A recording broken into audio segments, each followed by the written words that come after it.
Now, in the presentation made by the chairman, he indicated that we are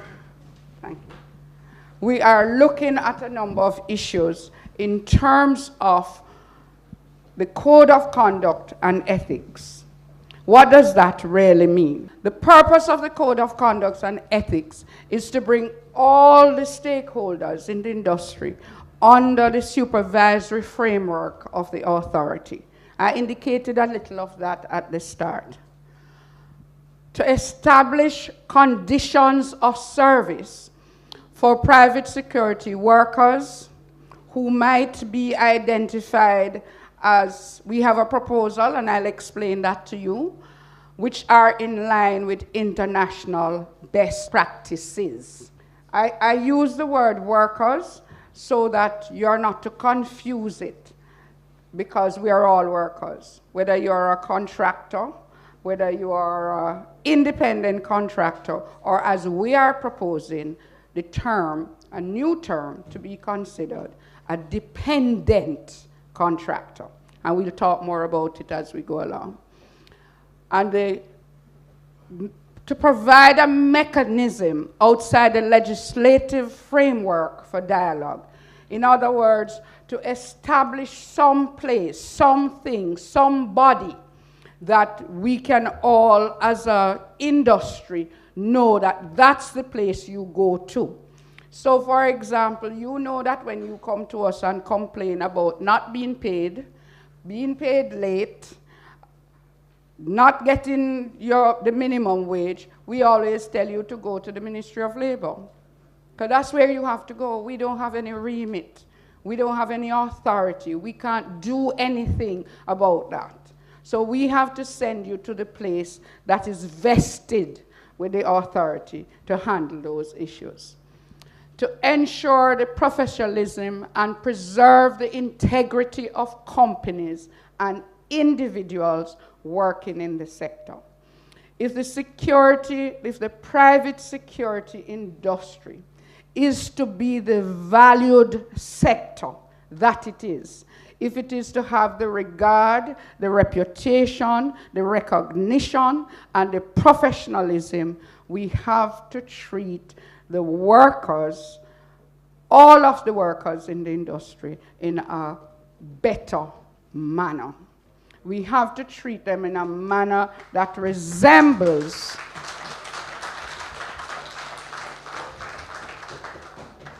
at least at the minimum level. At least at the minimum level. As the chairman said earlier, we are now in 2015. We're not in 18th century Jamaica. We need to do better, and we can do it. As Barack Obama said, yes, we can. We can and we will. Compliance with regulations applicable to the sector. These are some of the main focus of what a code of conduct and ethics is. So in other words, we are going to compile from listening to everybody and put a proposal higher up to the next level of policy that this is what these documents should be, and it will form part of the schedule of the act, which comes in what we call the regulations. So it will become law. That's what we're saying. Compliance with the regulations, transparency of procedures and systems established by companies.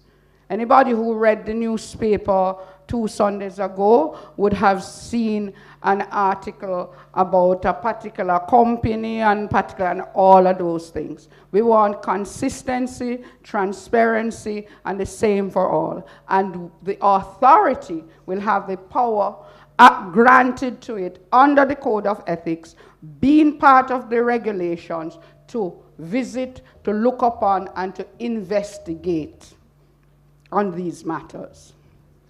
License, permits, and authorizations, you are well familiar with those. Selection and recruitment, and I'll deal with that more when I talk about training and certification. We can tell the persons who have gone through 1 hour, because we've sent people back, and say you have to come back in 3 months. because we know that you were not exposed to the minimum standard under the PSRA regulations. And we'll get deeper into that. Here are some of the regulations currently that are applicable to the sector. Private Security Regulation Act 1992 and the regulations, the Employment Flexible Work Arrangements Miscellaneous Provisions Act, Minimum Wage Industrial Security Guards Order, and those get amending over and over, but it started in 1982. But the way laws are done, it's always a reference year, and then it gets amended. So as it has changed over years, the last time it was changed, it was in 2013. And then the Employment Equal Pay for Men and Women Act. I think largely that's not a problem in Jamaica, largely. We've not had that as an issue. I think most male and female security generally get the same pay. The Recruiting of Workers Act and the Shop and Offices Act. That's a very old act that used to say you can't open on a Sunday and all of those kind of things. So transparency of procedures and systems, you can move that along. It's particular reference to the companies, and I want to get into the things so we say staff recruitment policy, rule books, training policy, register of security incidents. These are the things that we want to ensure are in place. Orientation policy, which incorporates the code of conduct and ethics. Because we have heard from people who say, well, they just tell me if I come register and no training at all. They didn't even tell you the word PSRA and what it means. So we are saying there has to be at least that minimum standard. And in the process, these are the things we are saying that companies can do. Candidate skill set, looking at vetting personnel and assessing moral values and respect for the rule of law. Companies, and we are expecting that the companies will support the application of a transparent and fair licensing system upon which we will rest these things. Training and certification. Now we have this is the baby era for me, because you cannot have a professional body if you do not have certification and training. The best domestic help I've ever had was a graduate of a heart program. And let me tell you about her. The first time she came to work for me, I went home and there was a duck on my bed. And when I went into the bathroom, there were little roses and things. She went into the garden and she cut some ginger. I kid you not. Those are the things that Cheryl do. And you know what I did for Cheryl? The first time they have a hotel workers program, I said Cheryl on it. Big mistake. Cheryl don't come back. Cheryl married, go American married. But guess what? Ever so often, Cheryl will send something for me. And I have to say, Cheryl, save your money. But she always said, Miss Campbell, God bless you. Every so often she would call me and send something. But I was just so impressed. And people would see me, I kid you not, I come to work, and they would look at me and they say, man, your helper can wash. My white shirts were white. Not cream, not slightly yellow, white. She took pride in what she did. But you know what? She was trained.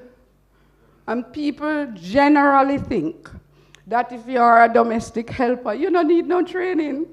And not true. Because me have one now give me a hard time. And me tell her, I send her go. No, I tell her, I say, I send you go over Trinity. Go learn how to dust. People think it's automatic. I can't cut cane. People talk about cane cutter is casual work. Well, me come from Westmoreland half of the time. The next half, me come from St. Elizabeth. And I can tell you, cutting cane with a Spanish machete. You know what is a Spanish machete? It has two sides. And they cut like this.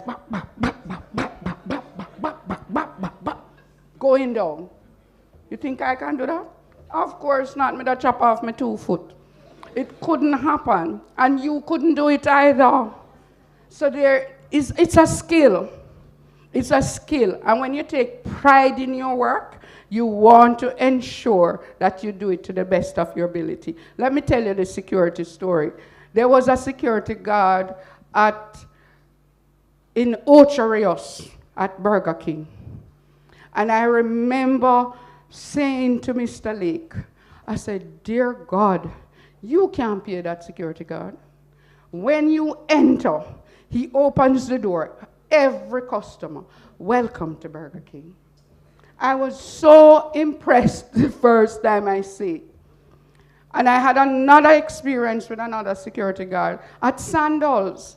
And I also said Butch couldn't pay him because he said, I wanted a newspaper. So I came downstairs and I said, she was the first person I see. And that's the importance of security. Most times you are the frontline person.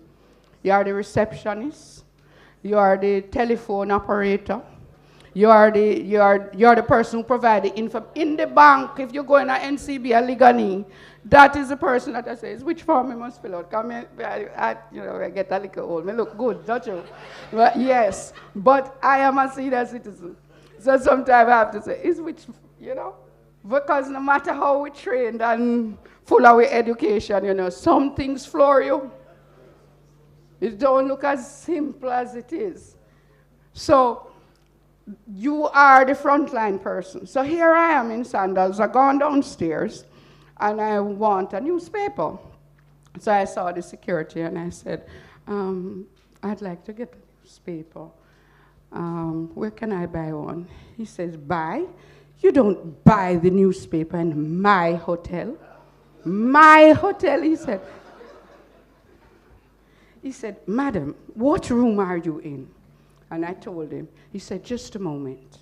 And I went back to my room, and the paper came. And I had to write a story. When I did, I found out that that is how he behaves with everybody. And he always gone on a trip. People always give him gifts and all of that. Just because he takes some pride in doing. And he will not leave. Because he gets probably more than his little pay can ever add up to. But a lot of times, we come to the business of security work with an attitude and a chip. With an attitude and a chip. You assume that everybody is going to treat you in a particular way, and then you get treated in that way. Because the mind leads you. All right? So let us link all of that now. So first of all, what we have is what is regarded as a basic training. Now that is going to be detailed for you by 2 members of the staff of PSRA, and we'll introduce them at the appropriate time. Then there is specialized training from the recognized programs. And today we have invited the leading company, and he doesn't like for me to say the wrong name, but it's a little thing, and it is the Industrial Security Professional Training Center. When we embarked on this path, because this is not new, we started this in 2006. It's like pulling teeth with, whatever them used to use in the old time days. We have been struggling with this program, and we are not embarrassed to say this. We have been struggling with this program of training and certification for registered private security guards. I still have to use the term guards because we have recommended that name change, which will be part of this, but until that day, it's still private security guards. So we have been struggling with this since 2006. The first set of persons to come on board was Industrial Security Protection Company. Allied, you were Allied at the time, before you did the training. So it was Allied Company. And in 2008, we had our first set of graduates of 56 persons. Very outstanding graduates. And wherever any one of them is placed, you know You know when you see them because their behavior is different, their treatment is different, everything about them is different because you can tell that here is somebody that has had a certain level of training. Because another thing that the training and certification does, it gives you some pride in what you do. Give you some pride in what you do. And then we have the specialized programs, as I say, so that's one. The second one is City and Guilds. Now, City and Guilds is more recent, and they have come on board. So between 2008, the very next time another company came on board as an accredited training organization, which means that HEART has granted them the authority and to say they have the right curriculum, they are doing things correctly, and they can grant the certification in our name under our auspices, is Guardsman, and that did not happen until 2013. So between 2008 to 2013, that's all we have had. So we decided that we had to pursue other ways to help the security industry. Here comes City and Guilds. City and Guilds is a 150-year-old institution, and that institution grants certification from the basic level to the master's level in security. So you can grow in this. And I want to tell you, I'm not telling you so you can run, but I don't have no problem with it. When you get the certification from HEART, you can work anywhere in the Caribbean. You can work in Canada. And I can tell you, I signed the letters. I have done quite a few of the persons, a lot of them mostly in the Caribbean, and a few of them from Canada. When you get the City and Guilds certification, you can work anywhere in Europe, in addition to Jamaica and the Caribbean, because they are recognized in these places. But like everything else, certification will come to a cost. I'm an attorney at law, and I can tell you, it's millions of dollars it costs when you add it up over the 5 years. The 3 years to do the LLB, and then the 2 years to do a Norman Manley, so that you can practice. Because it's not everybody who study law can practice, you know that. You have to go to law school in order that you can practice. And a lot of people stop right there. So they have the legal knowledge, but they are not practicing, or they can't practice law. You have to go to law school to practice law after you get what we call the substantive law. So it's the same thing here. You have been doing the work, some of you, for years, but you have not had any certification. So who cares that you are a security for 15 years? What you have to show for it? What you have to show for it? Oh, I know how to do this and I know how to do that. So do I. You have to have some certification. You have to have something that says, I am granted by this institution, and it says I can do this. And I can do it at a certain level. It's the same reason people go to school and get bachelor's and master's and doctorate and law degree and medicine degree and our medical, same thing, degree. It's the same thing. Every industry, in order for it to be valued, that man worked all night, poor thing. Him been sleeping from as soon as the anthem finished, he started to sleep. Let him rest. No, but serious, let's move it along. So you are going to get those specialized information on the different programs. I'm just giving you the broad sweep. All of this we want to put in the code of conduct. And all of it is not new because the PSRA basic has been here. Thank you. So, and then there is for the next level, because you shouldn't be in an industry and don't aspire to go to the top.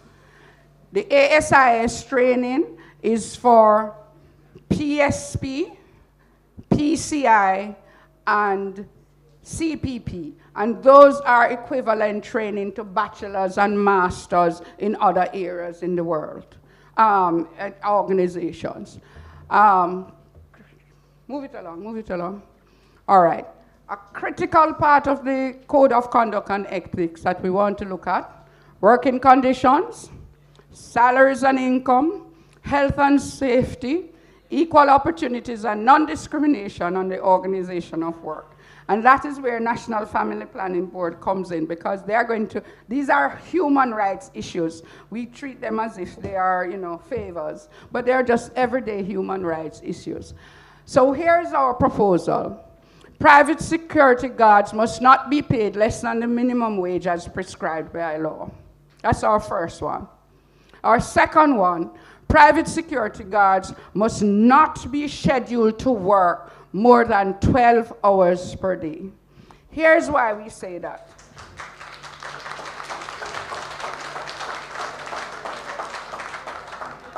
We have to have variations for specific industry.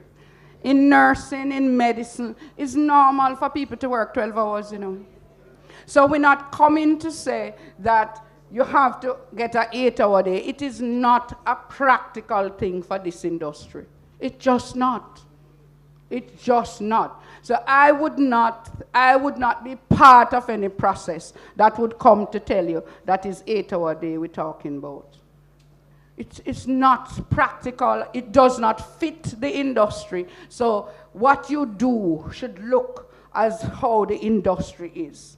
So it will fit. So this is why this is our proposal. And besides, it's a minimum standard in the International Labour Organization Convention of a 12-hour maximum.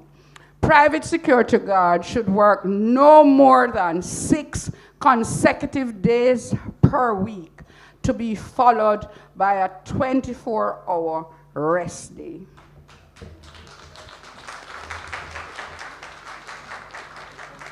It is to your detriment to work 7 consecutive days, and 7 consecutive days, and 7 consecutive days, and 7 consecutive days. 1 whole month without rest, you will chop off your foot. That is how the boy in Mandeville got his head bashed in. He had worked several weeks, 7 days, 7 days, 7 days. If the human body needs rest, it needs rest. So we are saying, and we are doing this because it's at least at the minimum standard. And here's why. You work for companies. We don't want them to go under. You understand? Because you have to think about that too. We are not here to propose things that we think a sudden shift will put the companies under. So you have to think about that. Because sometimes we kick over the bucket with the bath water. We don't want to do that. We are not proposing that. But we are saying this is a modern world, and there are some basic minimum standards that we need to adhere to. Comply with the Minimum Wage Act by providing insurance, a standard benefit of providing to security guards 10 days paid leave annually after 1 year continuous unbroken service.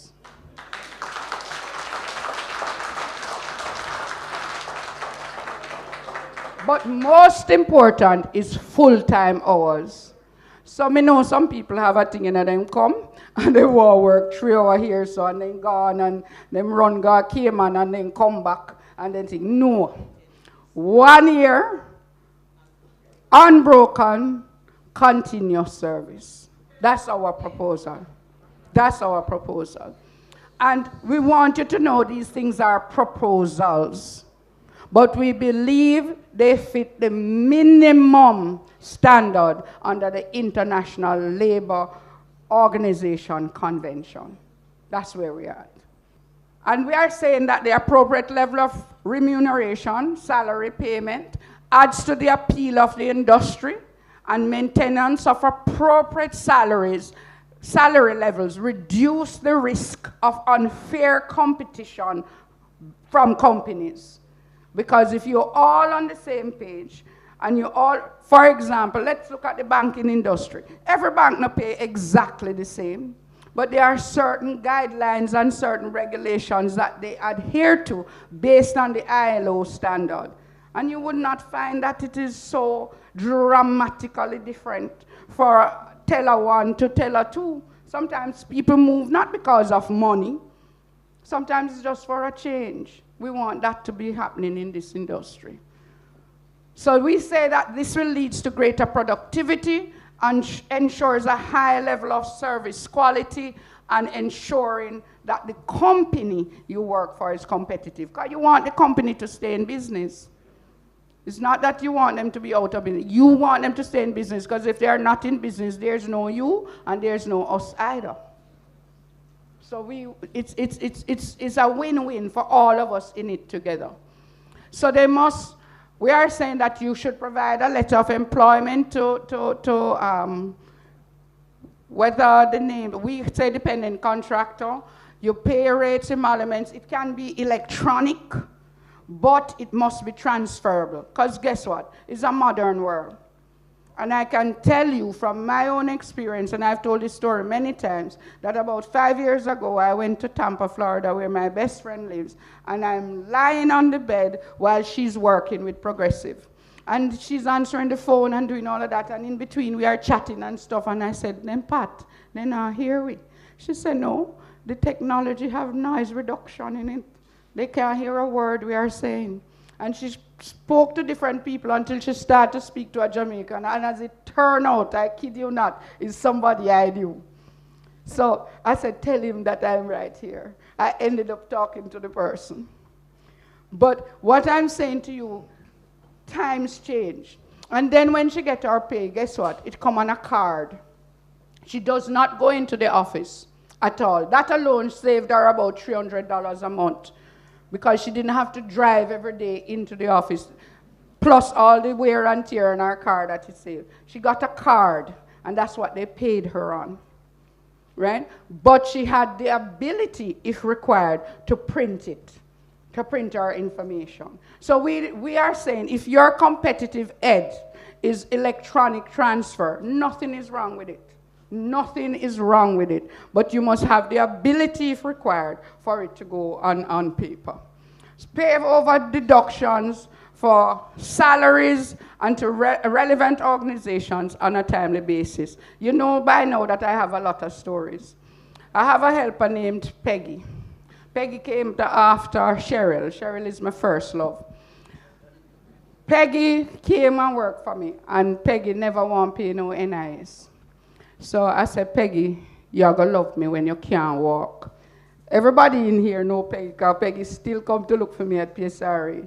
And Peggy says this. She said, Miss Campbell, every Sunday when I eat my dinner, I say, God bless Miss Campbell. You so much blessing me about her road. Guess what? She didn't want to pay the $50 at the time. It's now $100.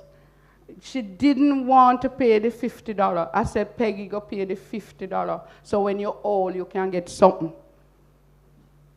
And I'm saying to you, it shouldn't be that I have to say this, but if your employer is not paying your NIS, go pay $50 or $100 a week, because you will get at a minimum a NIS payment when you come to retirement at 65.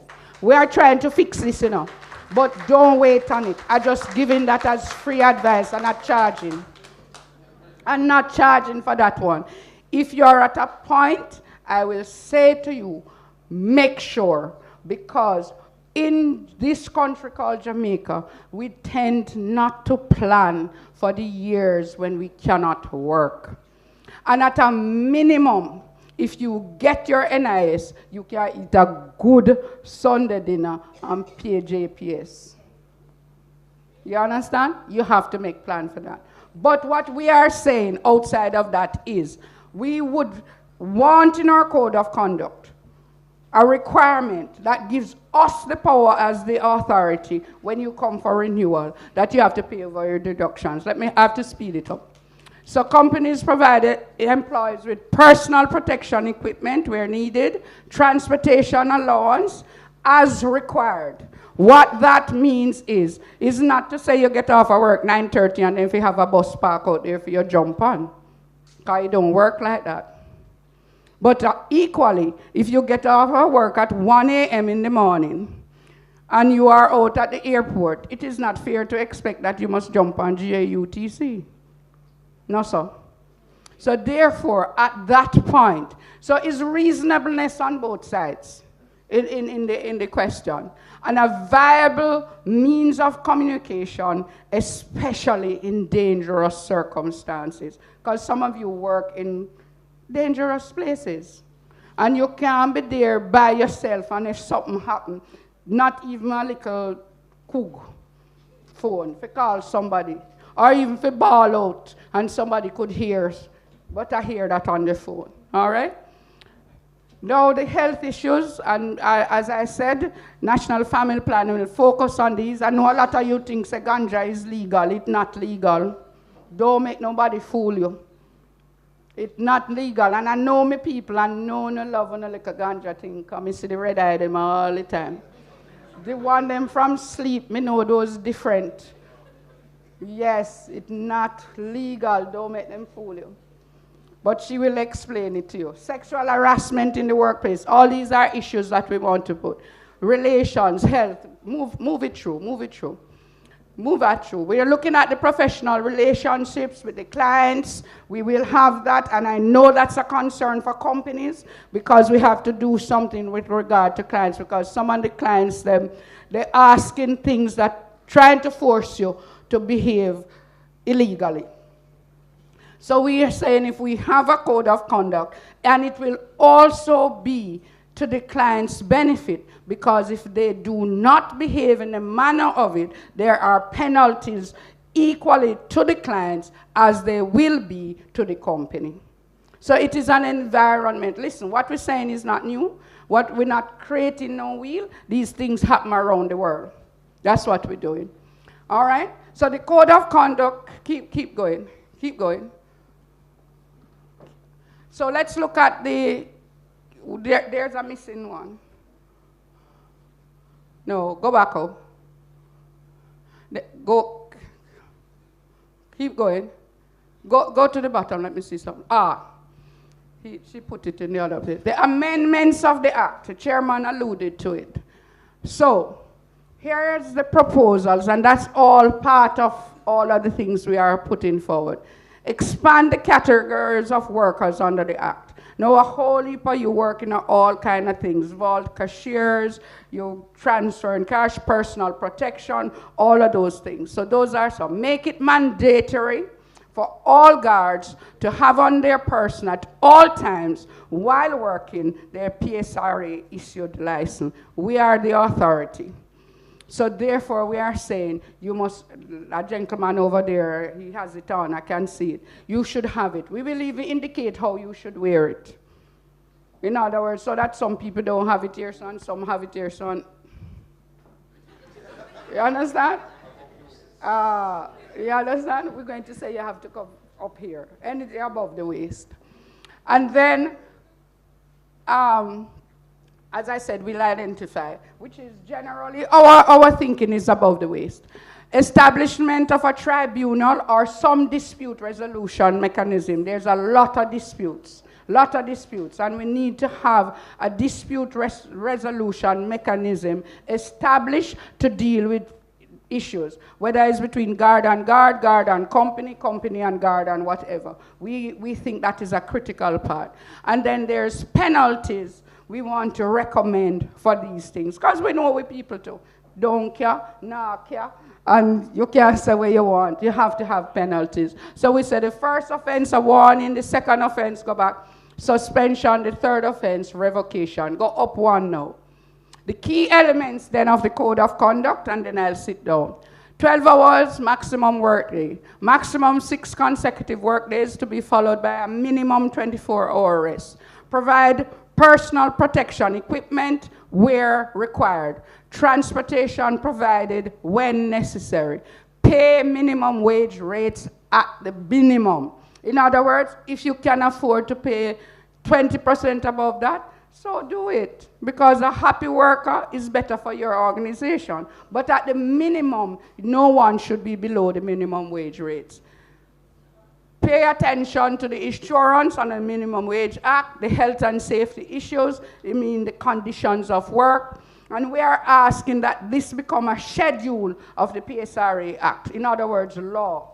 Training and certification, critical, and we spent a good while on it, and you'll have the details after. Dependent contractor, which is what I said to you is our proposal for how we would categorize workers in this industry.